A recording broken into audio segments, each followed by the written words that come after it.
Good morning, everybody. Good morning. Morning. Morning. Good morning. So I call this special meeting of the Mechanical Ventilation and Plumbing and Energy Codes Committee to order. Staff, do we need to do a roll call? It's not on the agenda. It's part of welcome and introductions. Okay, very good. Okay, Jay Arnold, Here, Shell Anderson, Present. Ben O'Mara, Here. Damon Doyle, Here. Justin Borko, Here. Pete Reiki, Here. Katie Sheehan. Here. We have a quorum. thank you, everybody, for making the time for this special meeting. Is there anybody else on the call that would like to be recognized for the record? Please raise your Zoom hand if you would like to be recognized.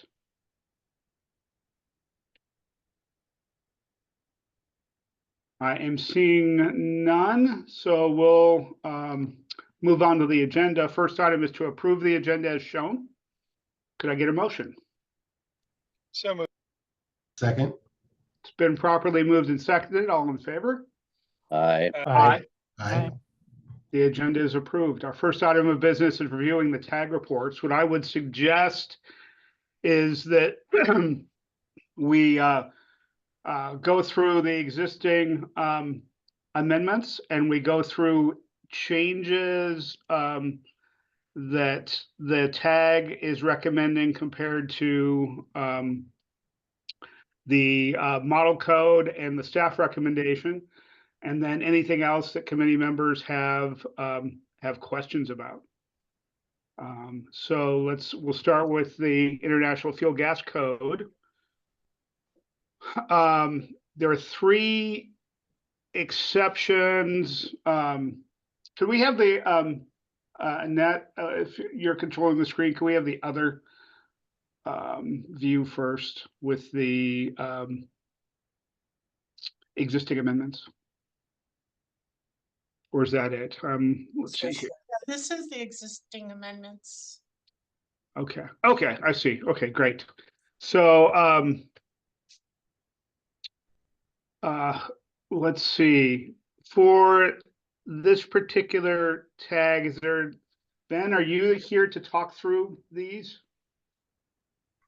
I can certainly help with that. So as tag chair, I can definitely assist with that.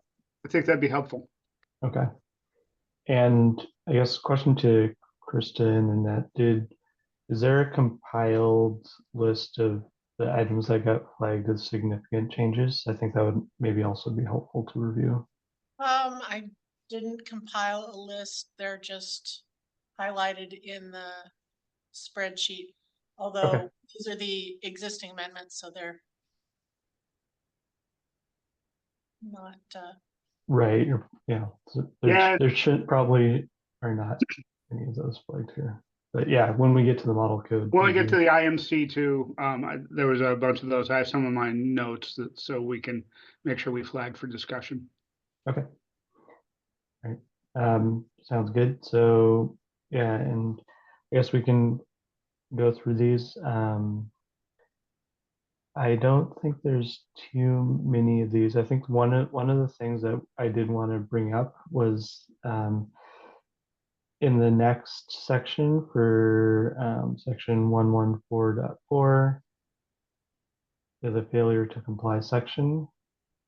So one of the discussion items of the tag was that for both the IFGC as well as the IMC, in 2021, there's a change that was made to strike out the authority having jurisdiction language and put in code official for both of these two codes. But this is not consistent with the IBC or other codes, is my understanding.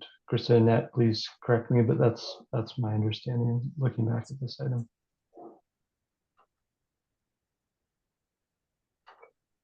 And so the tag ended up feeling that the being consistent with other codes would likely be a benefit. Otherwise, there might need to be some more review of the previous code change and why that was made in the first place. And if there's any reason to retain the existing state amendment or revert back to the model code language. So, Ben, can you clarify for the tag recommendation, the language that you are proposing is not having the red strike out in 114.4? So it would be fines established by the authority having jurisdiction? Correct. So yeah, what you're seeing is the current 2021 state amendment. And then your recommendation is to not retain that. Yeah, so after review, the tag determined, and I believe we held a vote that the recommendation would be to at least review or reinstate the model code language. And that's kind of what you're seeing in the second to the right column there on the tag recommendation. Got it. Okay. Is there any questions on the three recommendations to retain the other two amendments and put forward a recommendation not to retain the amendment on failure to comply?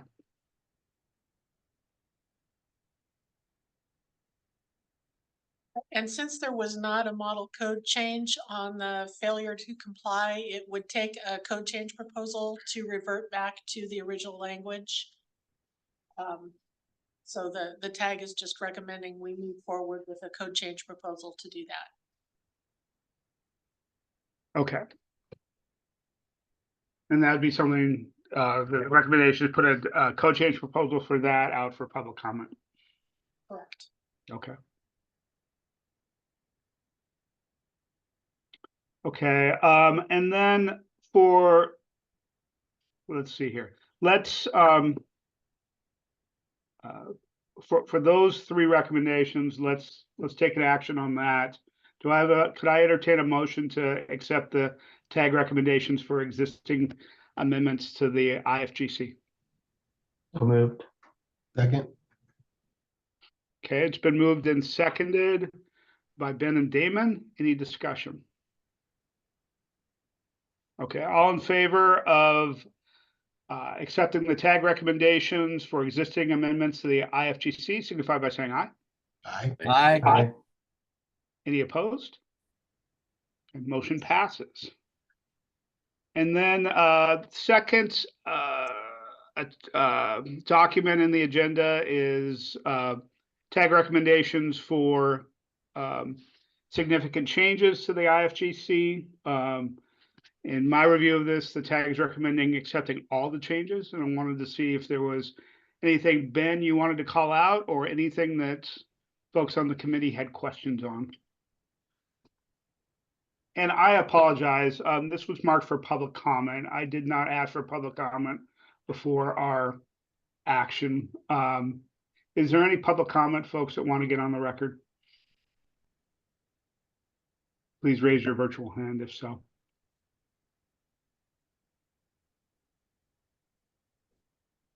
Okay, I will make sure I call for that before actions by FGC.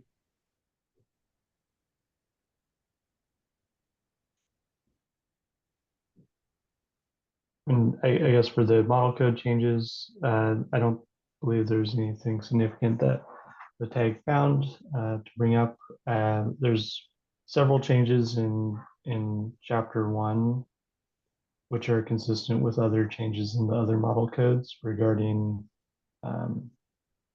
official and some of these other kind of general languages for the code official requirements and definitions.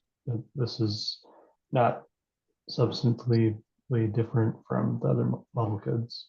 So all of these will have similar changes, is my understanding.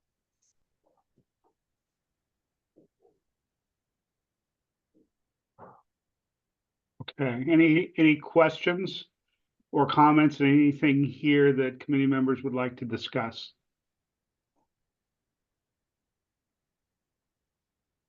Do we have any public comment on the model code changes to the IFGC?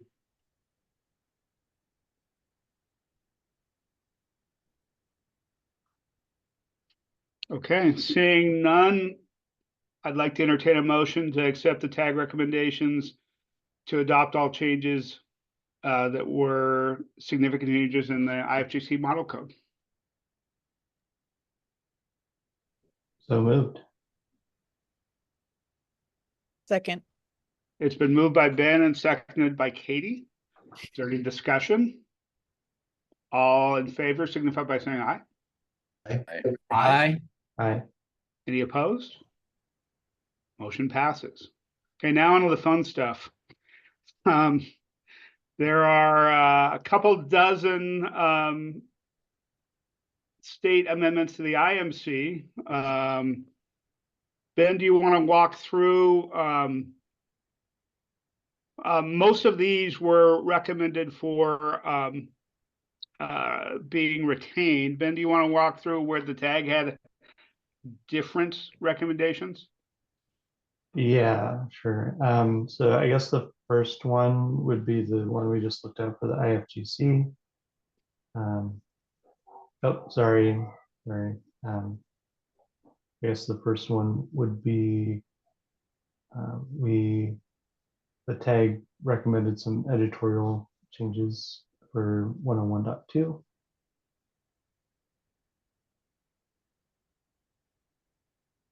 And I'm trying to, Krista or Nat, do you recall exactly what those were?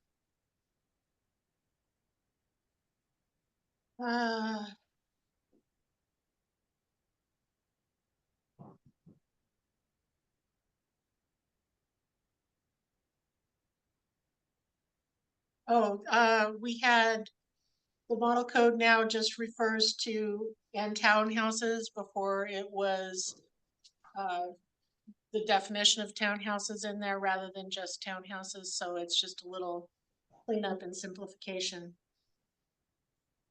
Gotcha. Okay. Understood. So that's the bolded portion there.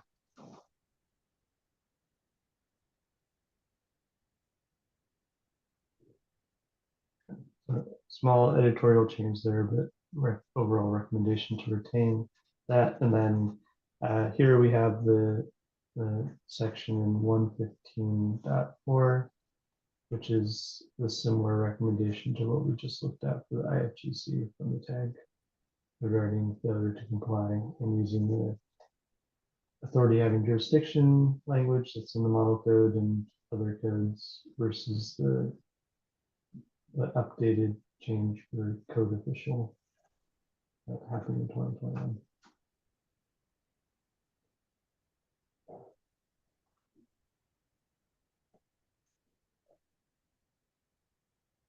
So all these were recommended to retain. So a lot of these have to do with ventilation requirements that were added in 2015 or 2018.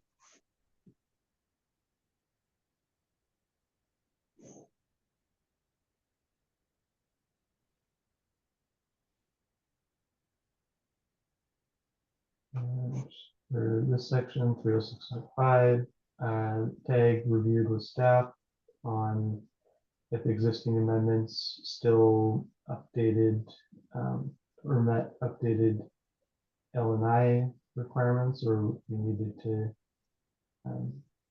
anything. So what Mr. Net is editing right there is that.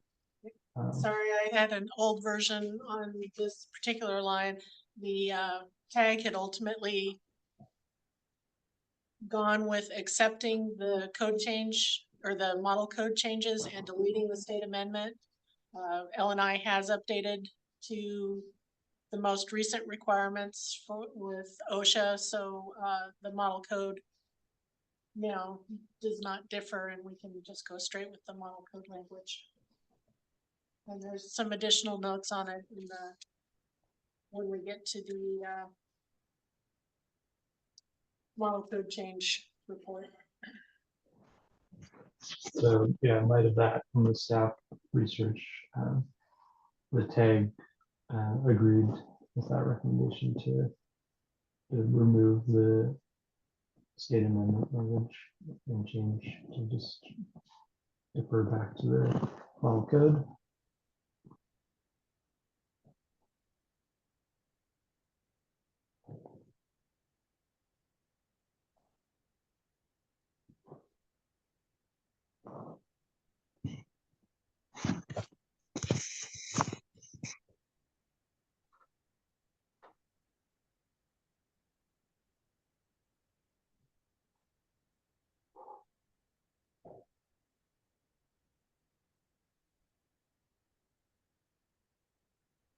So could we go up just a little bit in 401, the comment in the right-hand column saying should consider reformatting this into a separate subsection. Is that a staff comment or a TAG recommendation? Is that considered a kind of a scrivener's task, or is that something we need to take action on?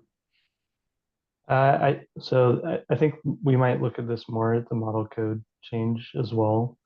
But yeah, with some of the model code changes and other things, it seemed like it made sense to do some at least editorial changes to make the formatting more clear and make things flow a bit more logically when reading the code.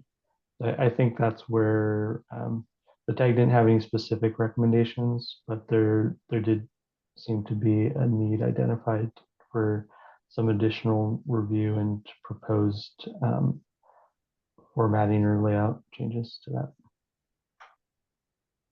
Right, all the other, ventilation requirements are contained within a subsection to this section, except for the parking garage and buildings used for repair of automobiles is stuck in the middle of it. So it might make sense to treat it the same way we're treating all the other occupancy types and do a new subsection. But that would take some considerable wordsmithing if that we didn't want to invest the time at the tag to go through. Okay, what's the as we look at taking action here, what's the appropriate way to do this? Because I also know the time. I know I haven't seen it on my calendar yet, but I suspect the time is also short between our meeting today and when the SBCC next meets. So what would be the action to, would this be direct staff to do this before it goes to public comment? Do you, Krista or Dustin, do you have a recommendation here? I'm trying to remember if we had assigned somebody at the tag to submit a code change proposal or if staff was going to do it. I'd have to look back at my notes, but at this point, it's just an aside to submit a code change proposal within the submittal period. Okay. So if it's my task, I'll get to it. If it's someone else's, I will remind them that they need to do that. Yeah, I don't see that we had assigned it to anyone specifically, Krista. However, we could reach out to the tag and identify if there is a need. I think, and I guess for this as well as other sections, I guess question would it be appropriate to assign some tasks to the tag in general or specific tag members to create code change proposals all in this meeting?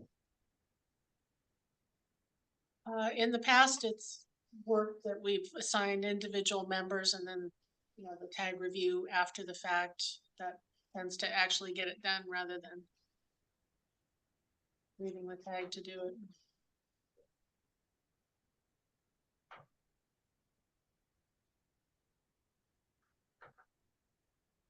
Okay, well, it sounds like we have a handful of things that are gonna change, proposals that we can talk about at the next SBCC meeting, at referring those to the tag, or you can report that the tag will be working on those, Ben. Does that sound reasonable? Yep, I agree. So I guess to clarify, the next action will be at the council meeting level to defer some of these to tag members for assignment to create code change proposals.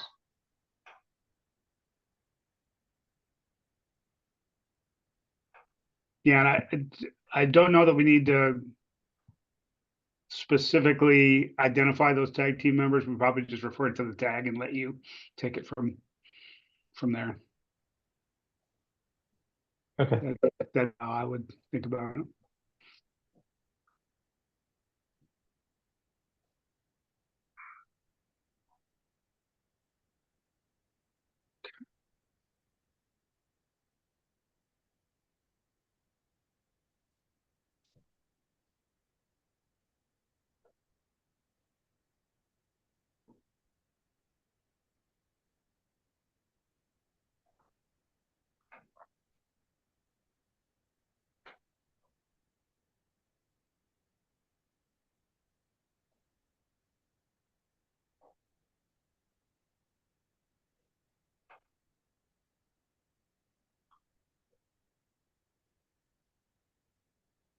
All right. So as we're going through here, the tag was recommending retaining state amendments for 403 2.1. There was a staff recommendation to add in the outdoor terminology to the air, and tag agreed with that and recommended proceeding with that editorial change.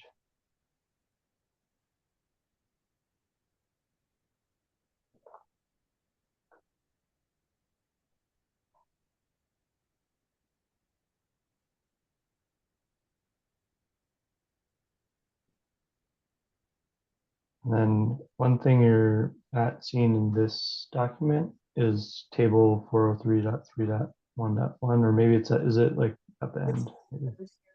Okay, but so there's several state amendments to this section that the tag recommended retaining.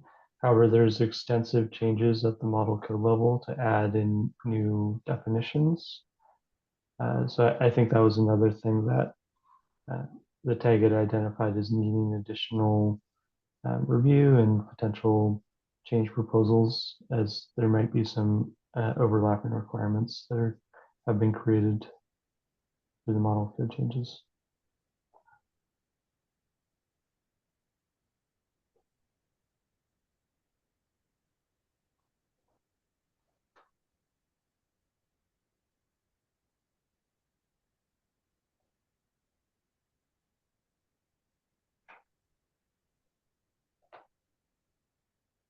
And also things where it was model code change, like the one you're seeing right now for telephone closets, which doesn't have any identifiable ventilation rate, so it's unclear the intent of the model code really to have a requirement for no ventilation for space.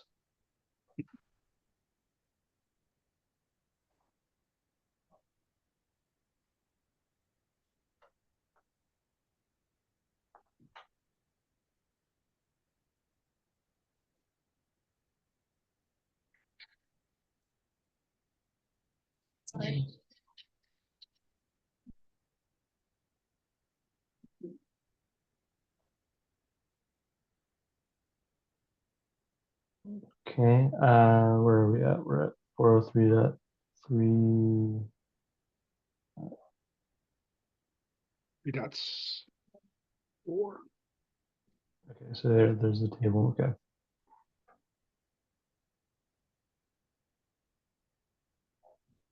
So this all staff did a check on the ASHRAE requirements. This is all aligned, which did.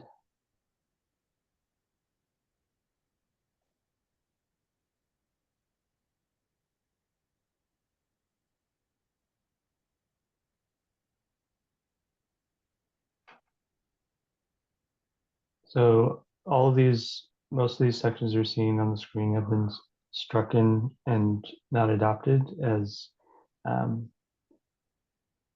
a lot of the group R ventilation requirements are carried in section 403.4 that was introduced in previous years. So there's, and it looks like that text is at the end of the document because it's quite a large amended section. Mhm.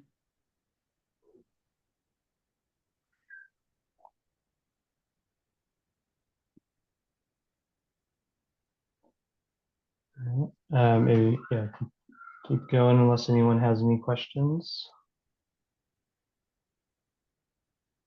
I'm not seeing any.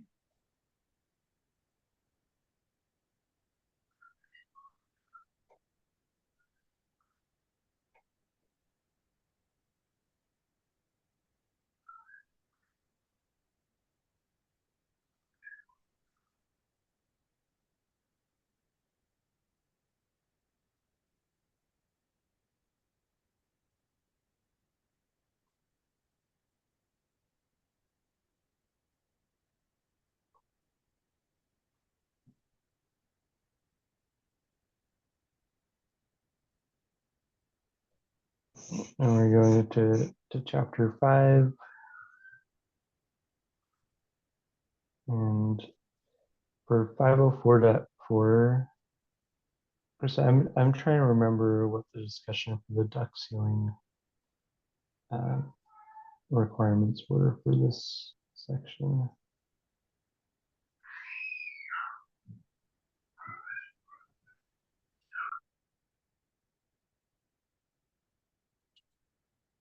Then when I looked at the change here, the last sentence in that second paragraph of 504.4 is an addition from the existing code.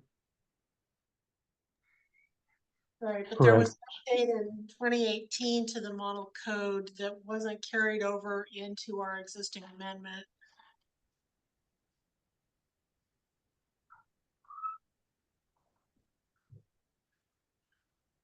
I think it was the ducts shall not be connected or installed with sheet metal screws or other fasteners that will obstruct the exhaust flow. Maybe.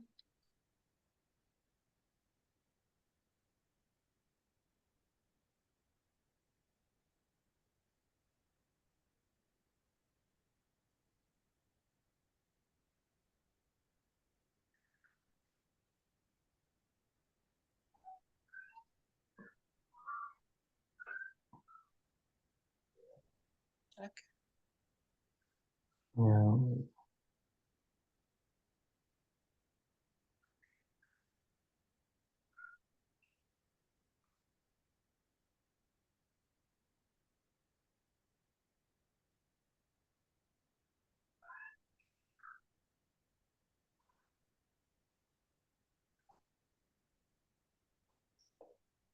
Yeah, I don't see what was missing from 2018.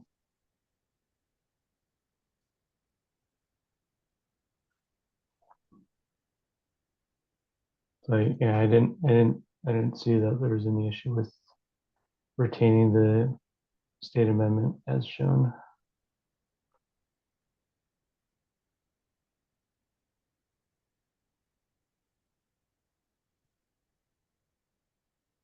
So the comment there says something about retaining code for duct sealing. Is that something that needs more research for a possible code change proposal? No, there's just a portion of the model code that was changed in 2018 that was not a part of the original amended language that when the code was adopted in 2018, it didn't get updated. So Okay. I just need to go back and make sure that that language that isn't affecting the state amendment is updated. Okay, I see. Trying to find that language now, and Got it. Thank you. computer's being very slow.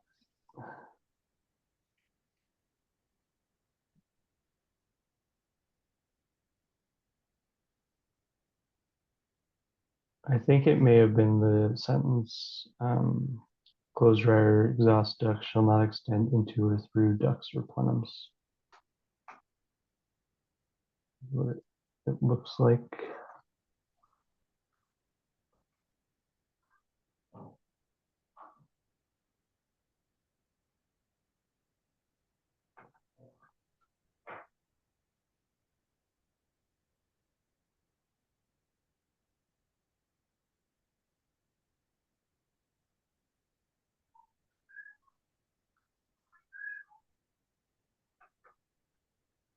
Is that the italicized language there?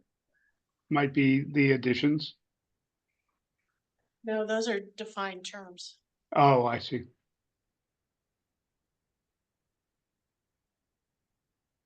And I think it looks like from the 2018 Washington State Code that the plenums might have been a state amendment as well. But it's, yeah, not.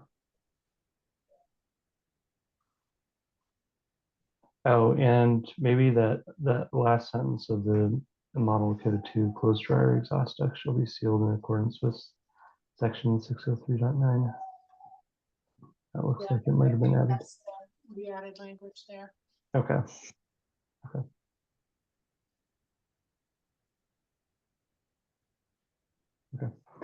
So yeah, I don't think the tag had any issue with the language that we're seeing. And the recommendation was to retain the existing state amendments.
So section 507.2, the tag had, when reviewing this state amendment from 2009 for requirement for type 1 hoods in group R2 occupancies. I think the tag, when reviewing, found that there might need to be some additional review or discussion, task someone with doing some investigation or coming up with a code change proposal to confirm that when this exception is applied, some sort of hood would still be required when, as this is specific for allowing this occupancy and condition to not need a hood for in this one case. So, or type 1 hood, excuse me. So I think the recommendation was that it seemed like there's still a need to potentially clarify that some sort of hood or exhaust device would still be required for this condition.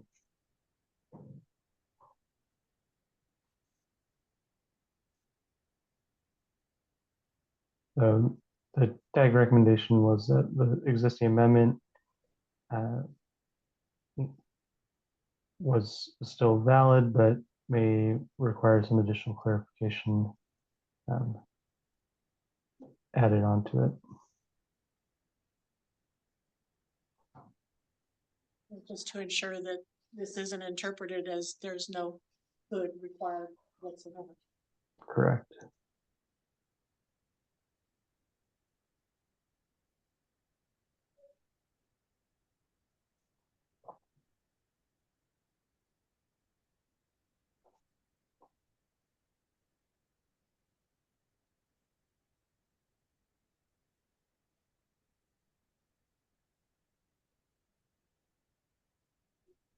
For section 602, there's some model code formatting changes. So the staff kind of distributed out the state amendments to the appropriate subsections here. And then I think there's also a question on alignment between this section and the energy code for the use of wall cavities as plenums. I think that was another item that we wanted to task someone with to look at further and determine there's no discrepancies.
And section 915, both of these 915.3 and 915.4, which were added in 2021 via code change proposal. Tag, there's a note to that review of possible amendment, but I believe the tag had reviewed this and did not find any issue with the language as stated in here regarding the generator radiator outlet location.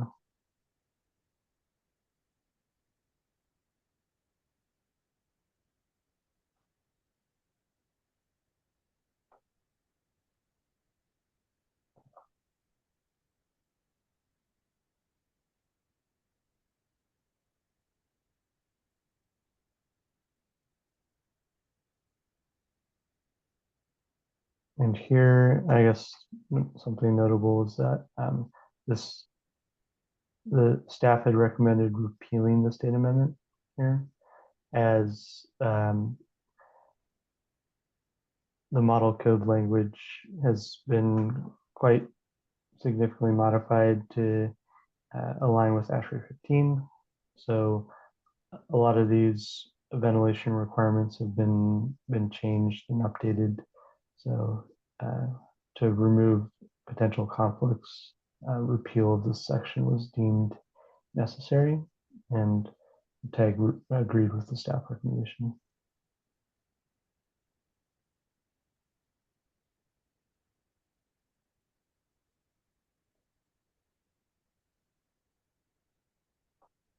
For section 1209.5, the TAG recommended retaining the state amendment. However, this is one area where the mechanical code is specifying a lot of insulation values and other things that would typically be part of the energy code requirements for other conditions, other systems. So it was something where there's definitely a need for alignment between the codes, but also if there was maybe some discussion within this committee or other bodies, if it made sense to include the insulation requirements in the mechanical code for these conditions. And especially considering there's it's for slab on grade conditions or other things that aren't necessarily something that would be under the mechanical contractor's scope.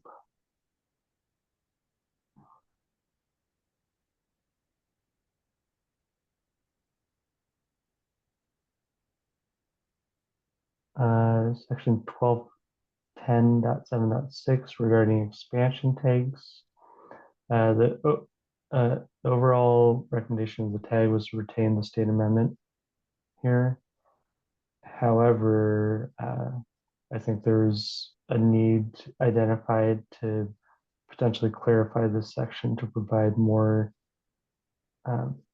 direction on where shutoff valves should be provided for expansion tanks within the system, and if it made sense to keep the existing language or modify the language to potentially make it a little bit more defined.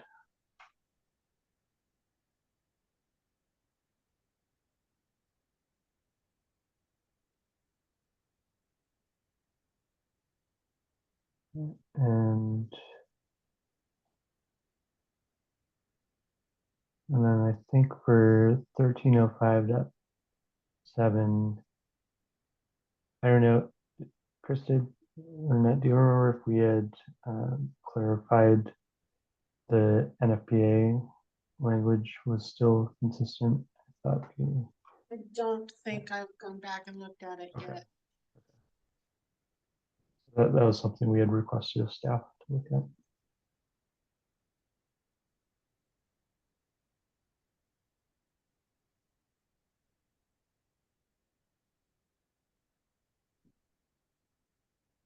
So this is chapter 15 for all the reference standards. These are mostly retain or align with model code language and standards. There's a couple standards that were deleted, recommended for deletion. Yeah, I think most of those were, Krista, you know this way better than me, but these are standards that were previously referenced by state amendment, but now the model code references them. So we're deleting the amendment as they're in the model code now. And then for UL 60335-240, this is the one that we had discussed at the last committee meeting, where it's part of the Department of Ecology and the RCW language for refrigerant phase down triggers. So currently, I mean, 2019 is the edition that we have adopted and is referenced in the 2021 model code. However, per the previous council meeting, there may be action to change that, but currently as it stands, there's no change to that. And beginning January 1st, UL will require everything to come under the 2022 standard anyway, so this is obsolete. Okay.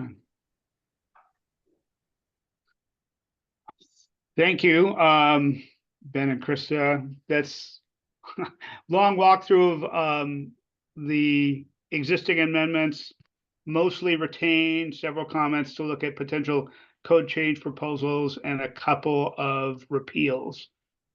Are there any questions from the committee on any of these recommendations on existing state amendments?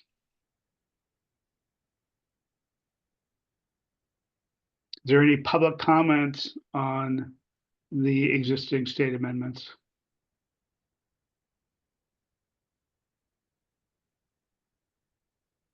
Okay, seeing none, could I get a motion to accept the tag recommendations? Oh, seconded.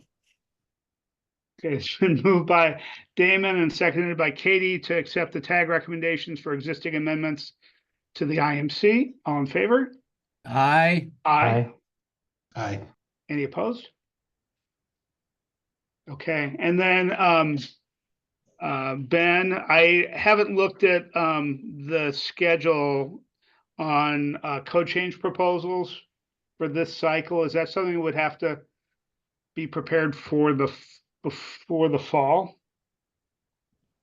Correct. And Dustin or Krista, can you, I'm sure you both know the scheduled dates.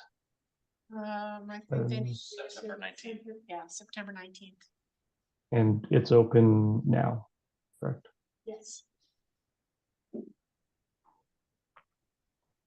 Yeah.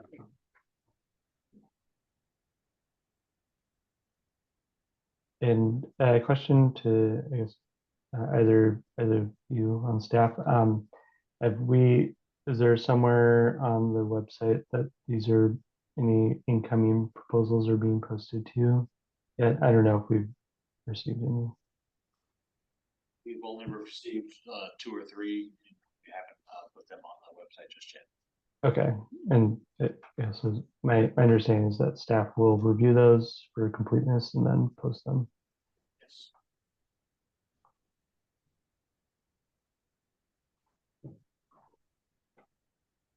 Okay.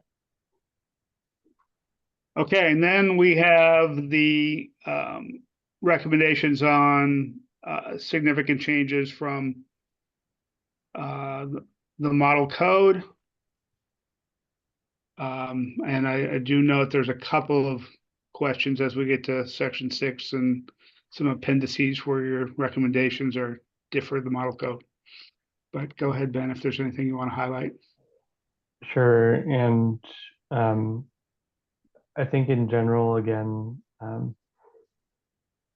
there's some general items in chapter 1 that were similar to the fuel gas code for changes for code official language and other things that did not appear significant but align with other model codes. And then the tag had recommended accepting all the model code changes. And you'll see as we scroll through the ones that were deemed significant with potential cost impacts were highlighted, I think, in like a yellowish color. I think the first one I see is in 306.5. Yeah. So that, and this is, we looked at this section when we looked at the state amendments. So the state amendment was repealed for this section, and basically now the state code will align with the model code language based on everything aligning with current OSHA standards. So, and you know, the tag was noting here that there may be some cost impacts, but there's just some changes to the different spacing requirements. And then in item 11, if we scroll down a little bit more, this was an added requirement for a upper top landing being required for ladders.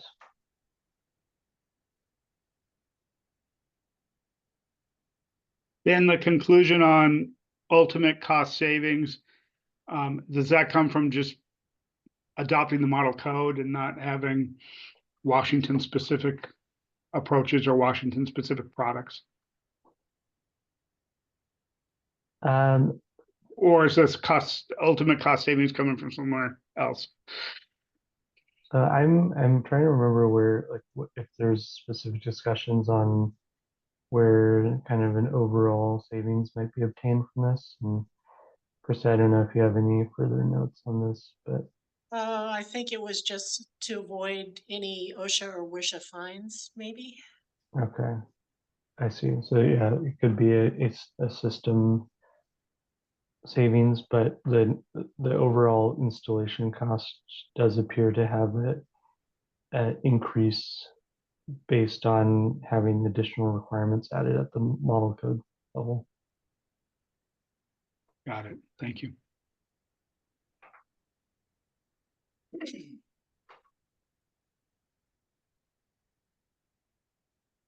And then for section 401.4, the model code had added in some language regarding factory combination fittings for ventilation devices.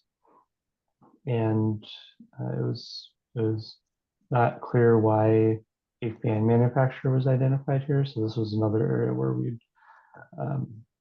were hoping to get a code change proposal put together to change out the fan manufacturer language to be something more like equipment manufacturer or something, as the tag agreed that it didn't seem to make sense to limit it to fan manufacturer when a lot of these devices that will be providing these combination fittings will be coming from like an energy recovery ventilator manufacturer, for example.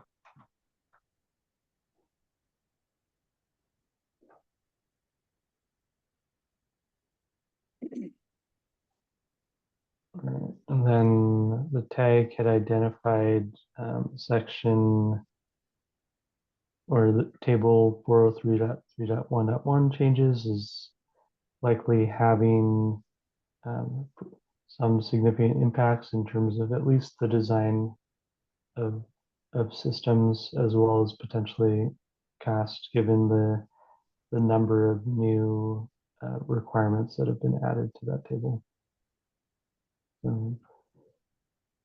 Several, yeah, and staff has listed kind of a summary of the changes here for new categories that were added.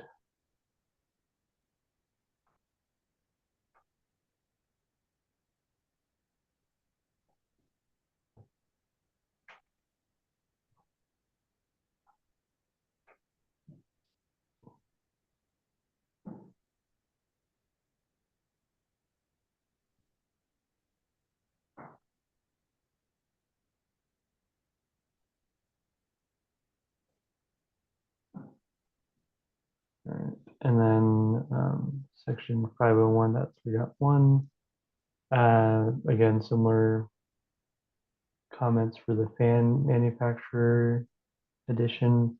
And then there's also a potential construction cost decrease identified at the model code level by, you see in the blue text here, where there's an additional allowance for a clearance reduction where for exhaust openings above gravity air intake openings.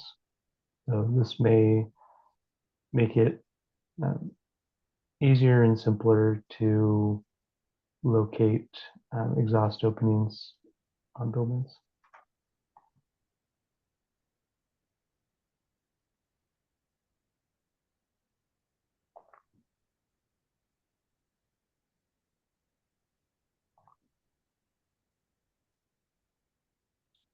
Okay, section 505.3. It's like this had this in this section and in 505.7 and 505.8 are now being referenced as new sections. So maybe we look at those two new sections as this is pertaining to for domestic cooking applications. So, and then these were added for group I1 and group I2 occupancies. So there's some specific requirements here to determine the minimum requirements for range hoods and ventilation requirements for those conditions. So both of these may impact those occupancies with these cooking applications. So it's flagged as significant as needing some minimum airflow rates that previously projects may have not been obtaining.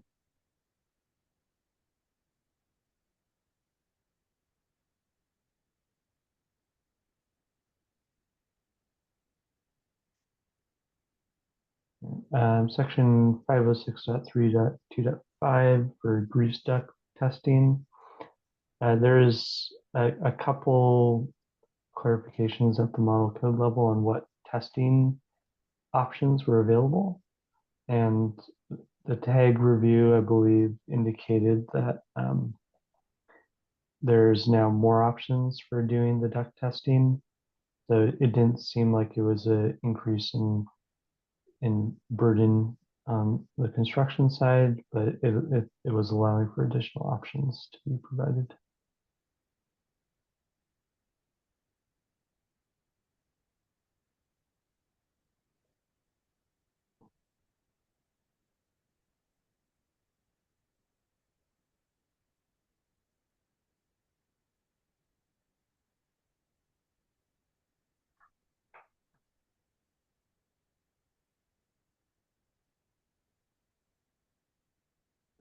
For 507.1.3, the tag recommended, I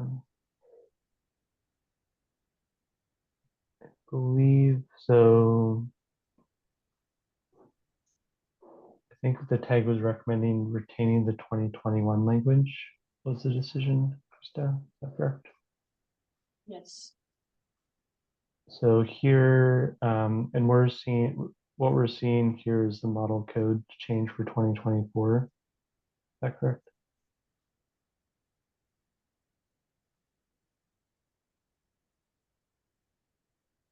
And the tag felt that there was some confusion in the 2021 language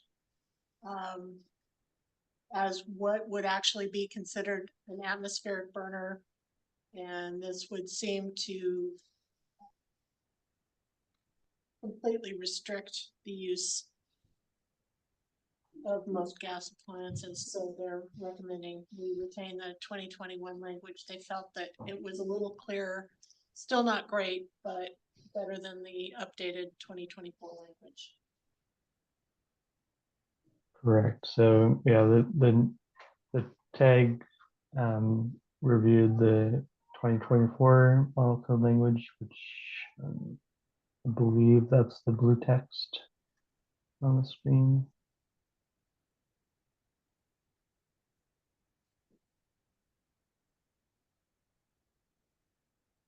Yeah. And yep. Yeah. And so that, and what was struck in was the previous model code language. So, which had a similar intent. However, the requirements were a little bit more design and approach based versus some pretty defined requirements for where appliances can or cannot be installed.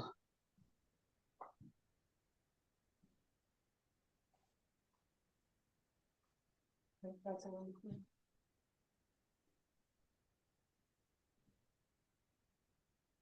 And so I guess the tags kind of intent was that the design professional should be making a determination on what system requirements need to be put in place to allow for equipment to operate properly in some of these conditions, rather than placing a potentially a significant burden on a design to separate some of these items where they may not normally be separated.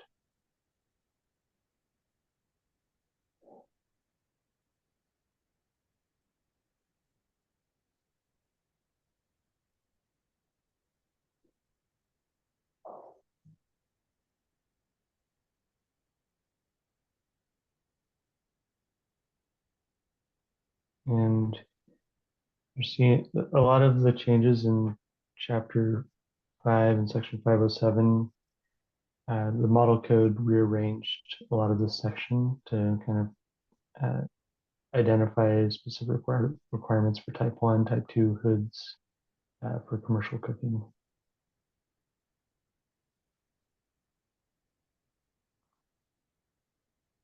Um, for section 601.5, the model code changes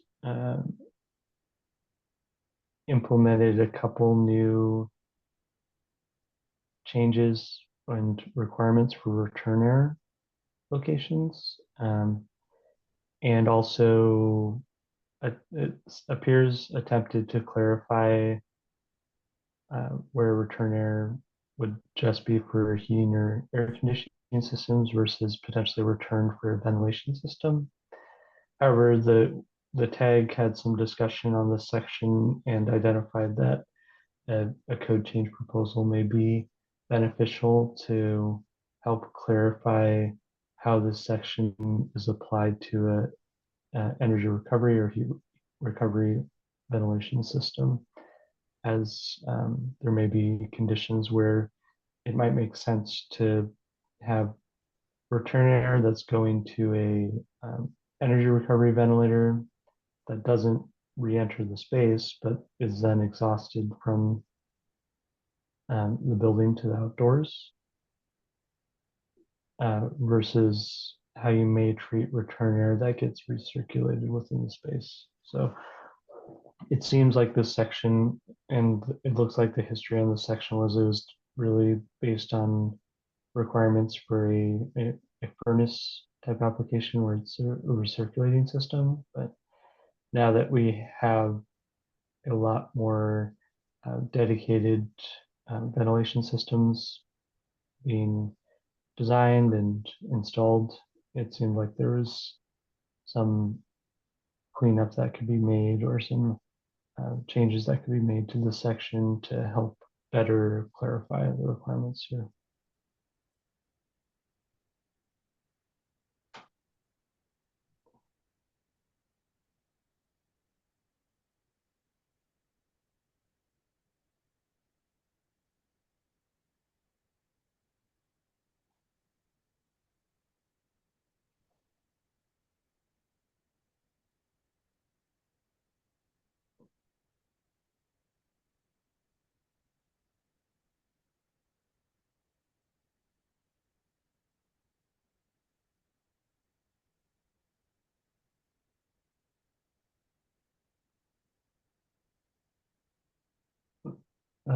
Okay, so 607.2.4.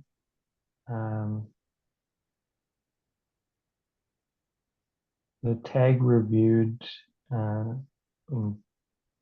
recommended accepting the model code changes. However, I think it was identified that this may potentially have a cost impact for systems where, especially existing systems undergoing a replacement, where controls wiring may be existing within some of those duck pathways and things like that. So this was at least identified at a kind of model code change level as being a significant change, potentially, especially for those existing conditions that are undergoing a unit replacement and then would be required to comply with current code requirements. And Ben, would that be a code change proposal that might be coming forward to clarify that for existing systems? Correct. Yeah, I think that was identified as one of the areas that code change proposal may be Okay. developed.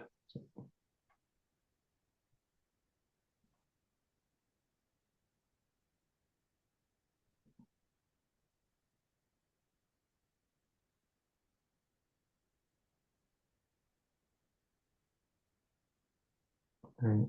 I think section 931 was identified as significant just because it's a brand new section and brand new requirement for steam bath equipment to Right, comply that's with a UL standard.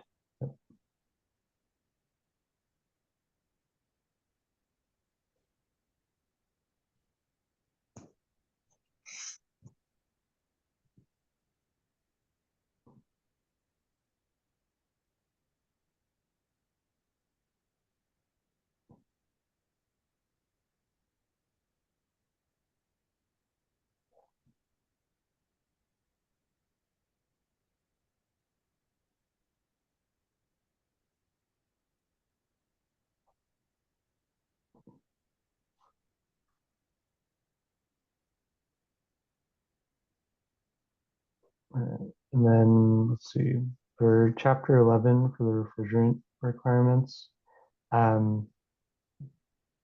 basically there's a lot of new requirements that are being introduced into the model code based on ASHRAE 15 2022 language. So a lot of these will be fairly significant changes, especially to what's required for A2L and other flammable refrigerants. So there's, and specifically for like section 1101.7,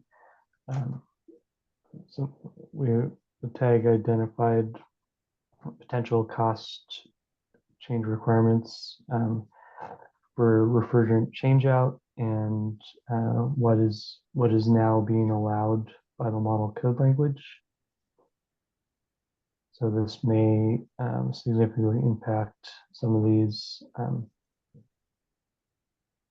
ongoing processes that mechanical contractors are using for some of these systems where the triggers have now changed from what was previously in the model code, and you see is stricken out. So these requirements were only being triggered when a system of over 220 pounds of refrigerant for group A1 or 30 pounds of other refrigerants, but now there's a much lower threshold for these requirements to come into effect is the overall finding in the tag.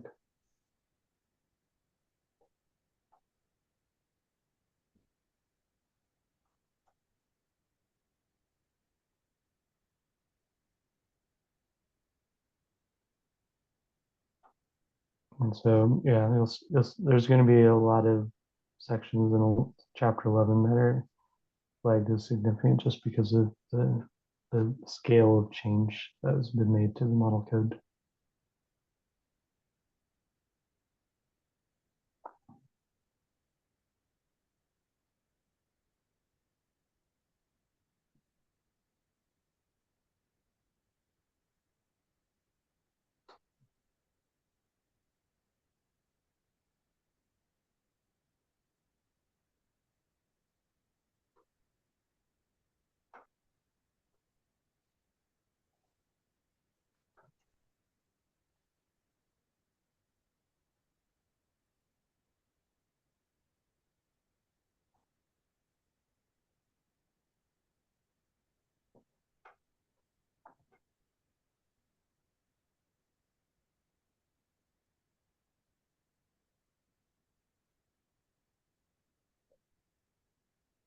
I guess as we're going through, I'm not going to try to explain the intent behind all the sections, but feel if anyone has any questions, I can try to respond to those. But it's there's a lot of changes, and a lot of them have to do with these higher flammability refrigerants that are being introduced into the code requirements and will be needed as there's phase downs happening for higher GWP refrigerants that will then require projects to look at some of these other refrigerants.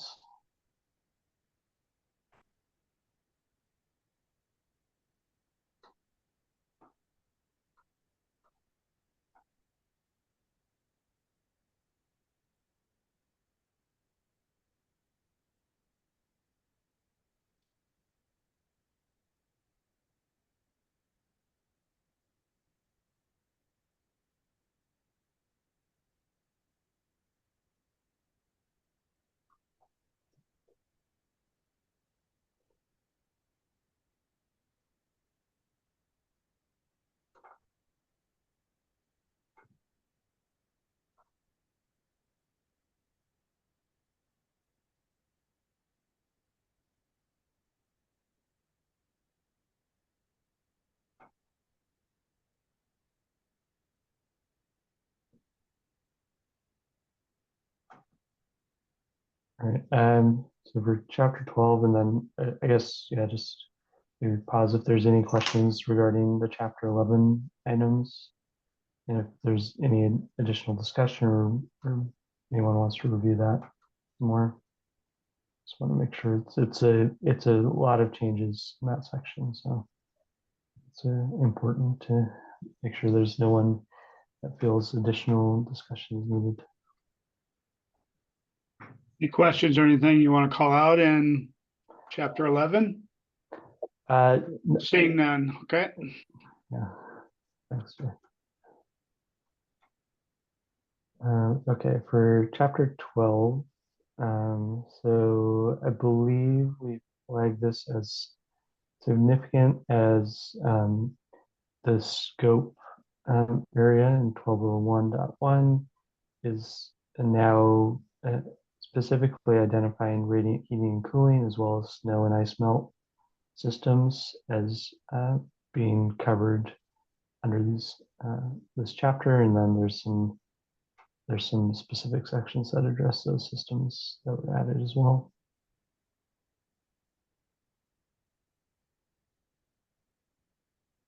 Let's see, 1203.3.4 I think was flagged just because there's additional colors that have been added, and staff made a great point when we were discussing this, is that there's potentially additional burden on the inspection side, as they will need to know about this change and be able to identify it in the field, that the solvent cement has now 2 different colors that could be used. So, it may not seem like a big deal, but there definitely could be impacts.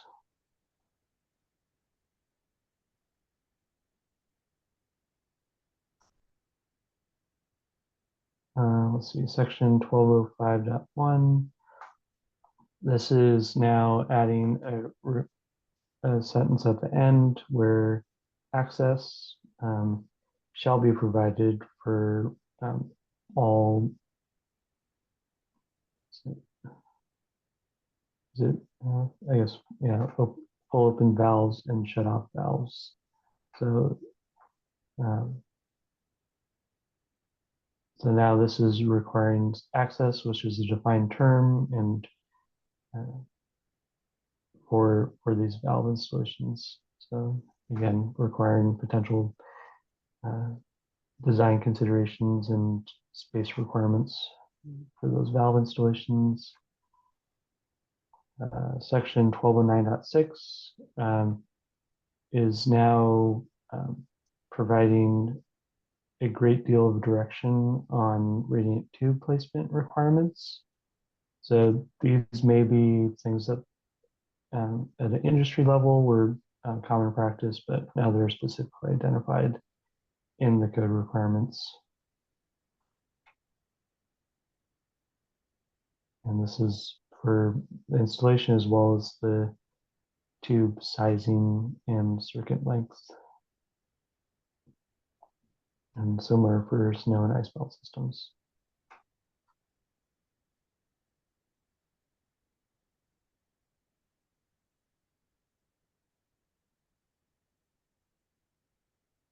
And then back into reference standards.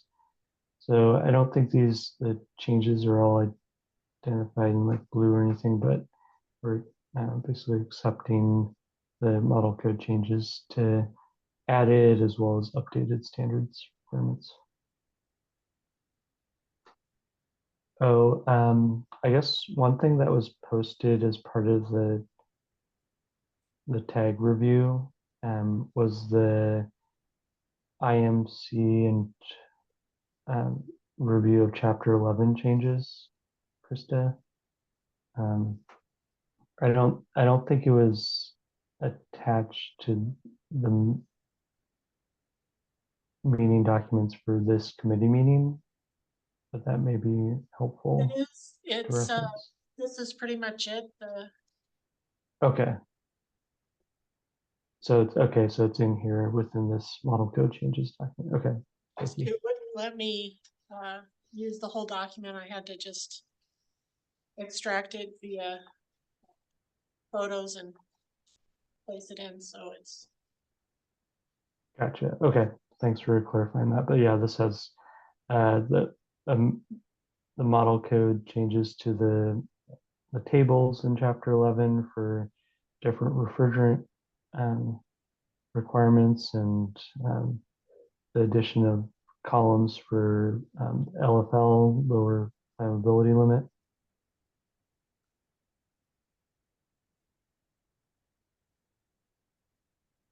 And the RCL, refrigeration concentration limit, which were previously included, but now have been split out into multiple columns. And so all of these are the model code changes that staff has already kind of broken out into individual sections above.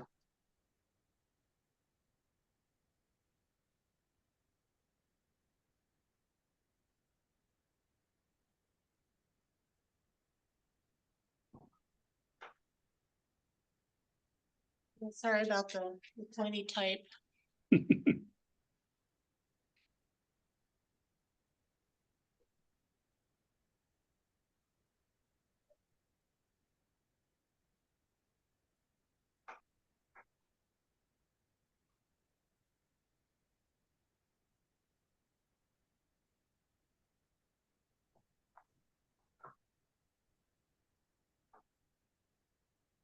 And yeah, these are like the reference standards specific for those Chapter 11 refrigerant changes.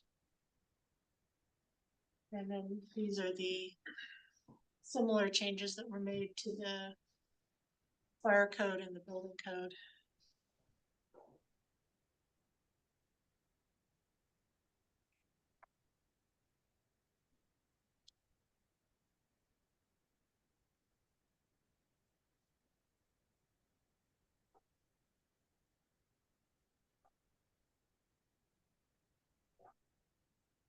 And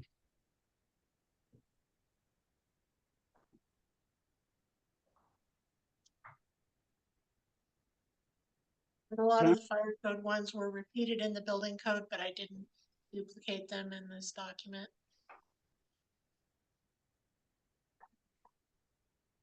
My computer is now frozen. Okay. Yeah. Ben, one thing you didn't cover, there were two appendices that the tag recommended not to accept for clean air delivery and clean air delivery and monitoring. Can you talk about those?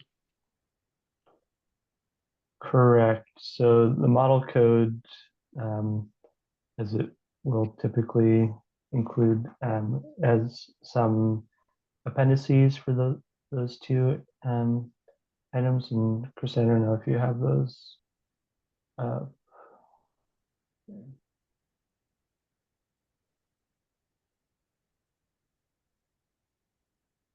Yeah, what's on the screen is the only piece that was part of our packet, but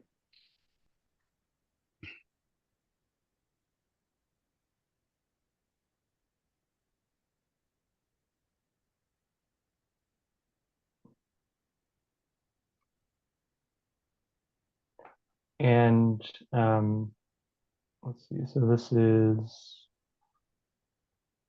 I believe it's Appendix D of the model code.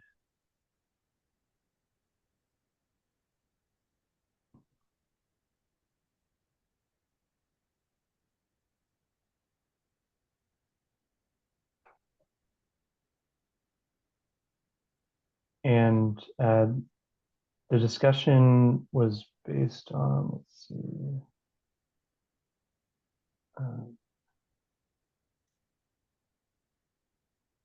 the fact that in chapter 6, there's already some specific air filtration requirements based on different occupancies that were added in 2021, right?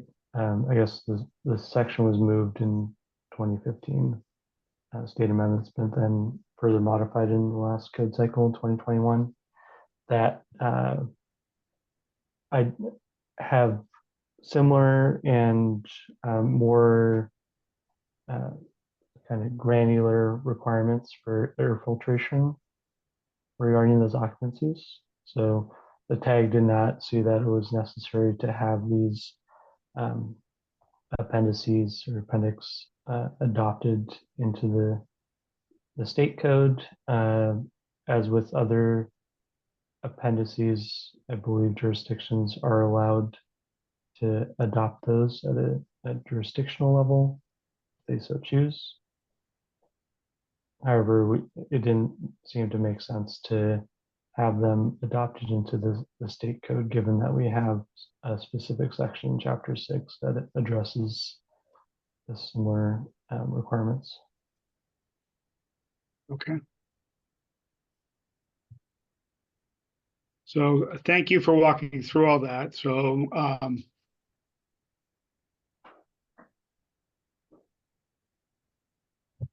okay, and then yeah, these are the These are the filtration requirements. And if we like flip back to section like the state amendments in section 605.4, you can see that there's pretty similar requirements in that section, and providing direction on MERV filtration ratings for different occupancies and conditions.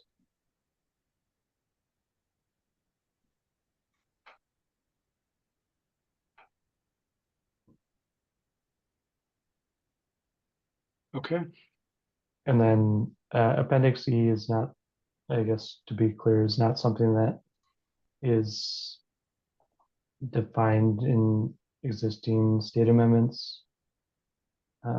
This is for clean air delivery and monitoring, and the tags discussion and recommendation was that it would be adopting it into the state code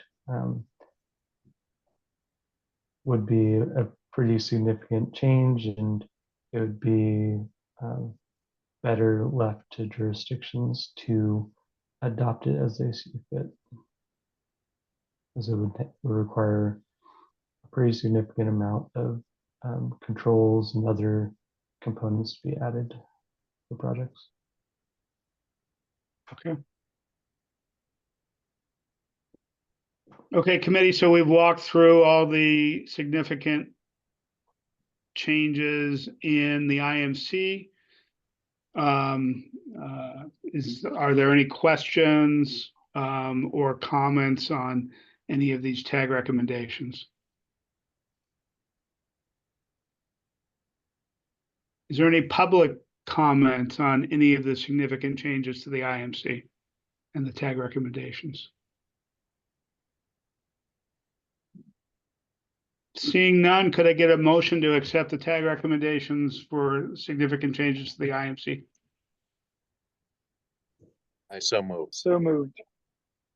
Okay, it's moved by Pete, seconded, didn't hear the second. Was that you, Chell? Yes, I'll second it. Very good. Is there any discussion? Thank Okay, you, Ben. Yeah, I thank you guys so much for all of this. This is just a tremendous amount of work. To thank you, staff and Ben and everybody on the tags. Really appreciate it. Great. So the motion is to accept the tag recommendations for the significant changes to the IMC. All in favor, signify by saying aye. Aye. Aye. Aye. Any opposed? Okay, the motion passes. Yes, and thank you, Ben, for all the work on this, and thank you for your time in walking us through this very thorough and very technical set of material. Of course, and yeah, I would definitely extend a thanks to staff for putting together documents and doing really a preliminary review of the changes and existing amendments to really help get through the process. So, and of course, all the tag members as well. Thank you. Excellent. Next on our agenda is opinion request on the residential energy code and air source heat pumps. This is looks like a follow-up on a discussion we had at our last SBCC meeting. Krista, do you want to go through the questions and the staff recommended answers? Chell and I worked with the proponent of the original opinion request to try to refine his questions down. And this is the one that we ultimately brought to the table. It's probably still going to need some refinement through this process today. I'm hoping that Jonathan Jones is with us and can participate in the discussion. This is just trying to drill down on his original questions or statements and trying to frame a good opinion request that helps inform everybody. So the first part of the question is the alternative heating source referenced in footnote A of table R406.3 addressing electric resistance heaters, fireplaces, and other systems installed as individual heating sources as a secondary heat source, or all of the above and supplemental heating that is installed in a system commonly referred to as backup, intended to work with the primary heat source or part of the primary heat source. The proposed answer is the limitation in footnote A would apply to all heating sources, not including as part of the integral function of the primary heat source. Question 2, if footnote A allows supplemental heat, at what temperature should the system lock out the supplemental heat activation? The proposed answer is section R403.1.2 requires controls that prevent supplemental heat system operation above 40 degrees Fahrenheit, and that controls are set at 35 degrees Fahrenheit or less at final inspection. For system type 2, a heat pump with supplemental electric resistance or gas furnace, footnote B to table R406.2 allows the lockout to be set at 38 degrees Fahrenheit. Question 3, how does footnote A apply to the ductless heat pump system in option 3.7? What if the supplemental heat source is not in the unit? Option 3.7 states that it's a heat pump without supplemental electric resistance heating. The proposed answer is the table indicates that footnote A is applicable to option 3.7, so supplemental heating within the limitations of footnote A would be allowed.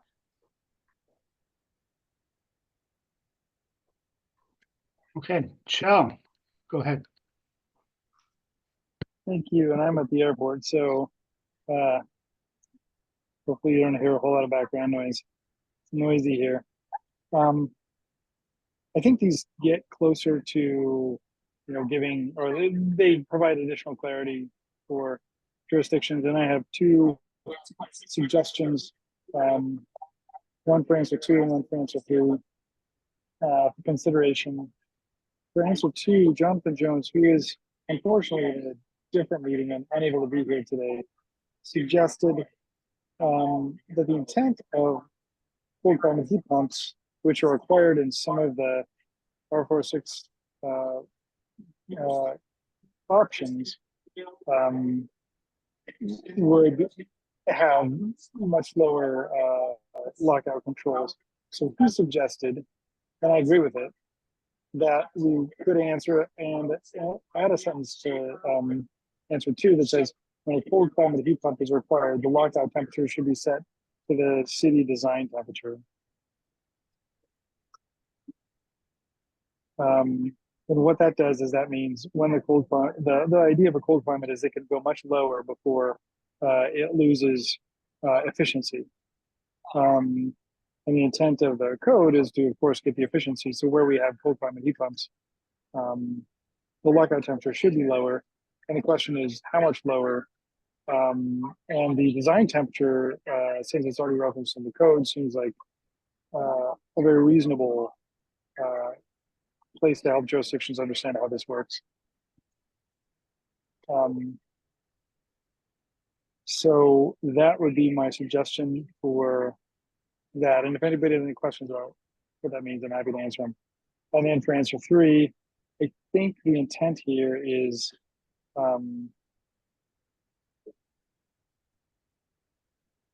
that the answer would be yes, the supplemental heat. To the second question there, what if the supplemental heat source is not the unit? To be clear with this one, that supplemental heat does not need to be in the unit. Somehow adding that to answer 3. So since the second question asked specifically about that, supplemental heat does not need to be within the unit or so those are my 2 suggestions. And then I'll also bring up just one other thing, which is that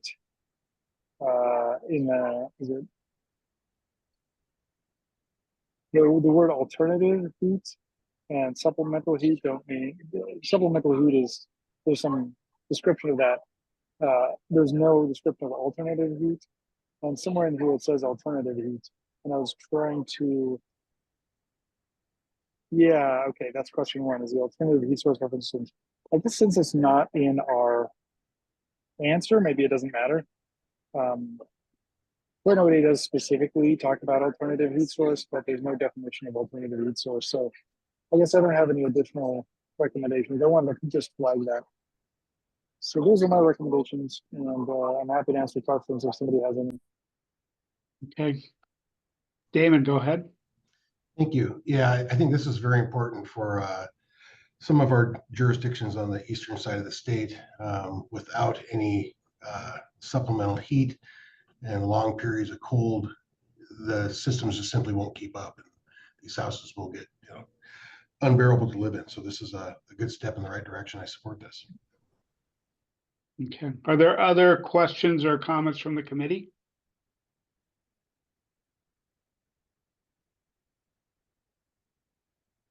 Okay. Is there any public comment on these interpretations?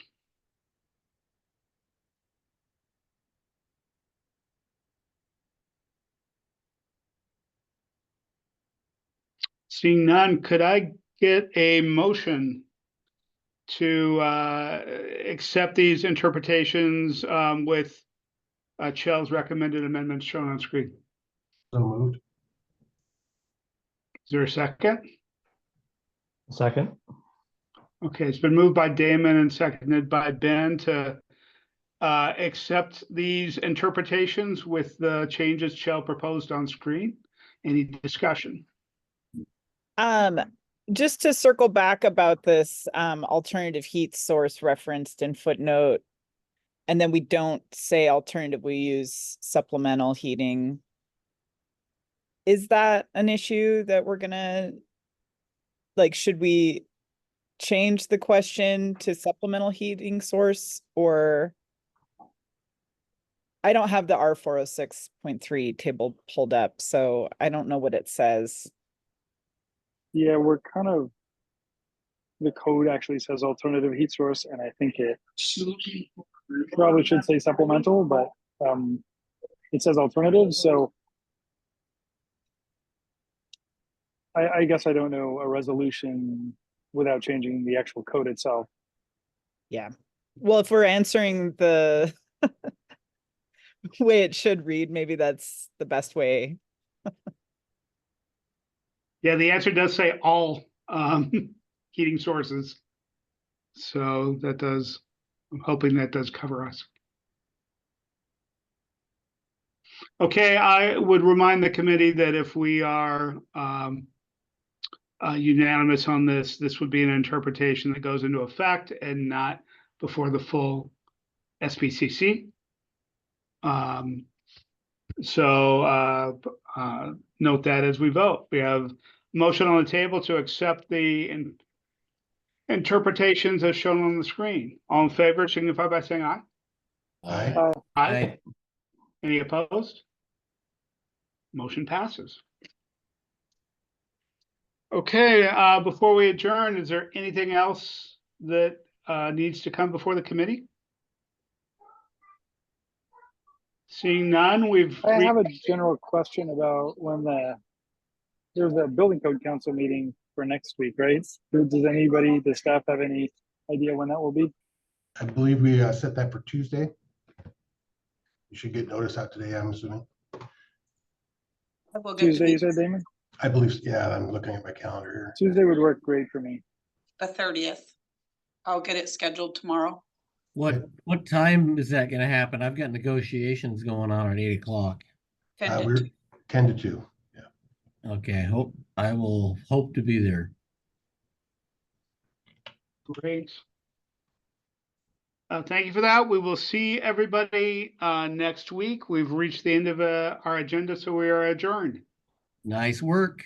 Thank you for your time today, everybody. Thank you. Really appreciate it.